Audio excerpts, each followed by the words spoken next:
हाथों में जो आ गया कल दो तारे आपका. 2 महिन्याचं भाडं राहिलंय ते ना भाऊ. अरे तुमचं भाडं देतो ना मालक, नाही तो पर दिवाळीला सणाला कोणता सणवार आला का माझ्याकडून आख्या घरदाराला कपडे घेऊन घेताना. आता थोडं लेट भाडं झालं का लगेच बोकांडी येऊन बसता. बोनीचा टायमिंग आहे, देतो नंतर भाडे. संध्याकाळी यांना काय असेल ते बघू. निघा आता, तोंड नका बघू. हिल हिल बाबा हिला, तुझा पायजामा झालाय ढिला. होय बाबा, आजकाल काय फॅशन निघली राव, घोट्यापर्यंत पॅन्टी शिवतात. तुमच्या काळात ना आज वाटेल राहतो तुम्ही, कसे पायजामा घालायचे एवढं ढगाल ढगाले. आजकालचे पोरं येतात ना आम्हाला खालून पॅन्टी कापू द्या. काय झालंय आजकाल. गोपी शेठ शर्ट चांगलं शिवाय का एकदम भारी. अहो तुम्ही अजिबात काळजी करू नका. इतका नाथ कोळा शर्ट शिवतो ना, या माणसाला विचारा आपल्या कापडाची क्वालिटी. या माणसाला तरी 2च बोध लागले होते. तुम्ही 4-5 वालीसाच्या गोण्या आणा, ते उतावला काही 1 नंबर शर्ट. अक्षरशः तुम्हाला सांगतो, मला टेपची सुद्धा घरी नाही बघत. त्याच्यावर पायापासून तर डोक्यापर्यंत माणूस पाहिला 2 मिनिटात तुमचा शर्ट रेडी.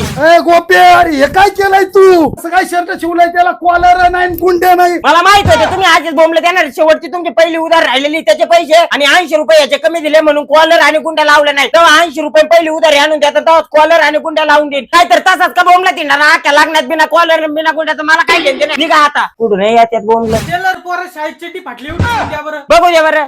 अरे ही चडी गेली कामातून, तुला जरा लाज बी नाही वाटत तर पोराला जरा नवीन दे घेऊन. आणि हे देतो बायको का घरची परची पुसायला. पुढे येतो फार पोराची चव घातली स्वतःची घातली. त्या लग्नाची 52 ड्रेसची ऑर्डर आली, अक्षरशः कापड नाही पुरलं म्हणून डायरेक्ट मंडपाचं कापड काढलं ड्रेस घेऊन दिले. हॅलो